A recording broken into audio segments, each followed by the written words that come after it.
Now let's add a sound that the cat will make when he loses. So just to rerun our script, when the cat catches the ball, it makes a sound. That's the win sound. Now let's make a different sound we'll make the cat make a different sound when he loses. So we click on the cat sprite, ensure that we are on the cat sprite, and then we click on new sound.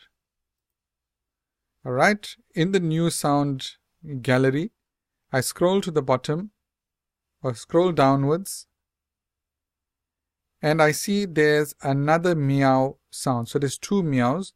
The first one is the meow sound we already have, and this is a second meow. Now this is an unpleasant sound, as if the cat's gotten hurt or something. So we click on that, click on OK, and now we have two meow sounds. The first one and meow 2. Meow and meow 2. Back to our scripts.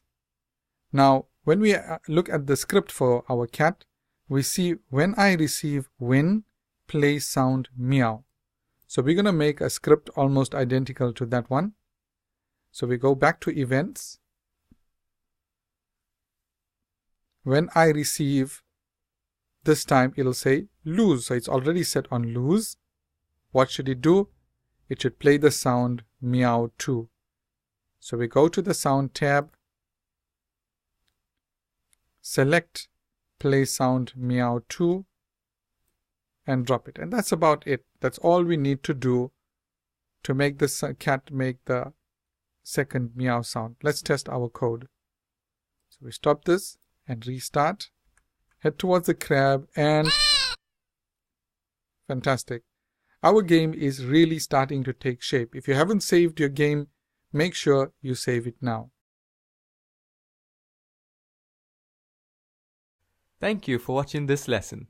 If you're interested in doing more awesome courses like this one, check out our website. Link is in the description below.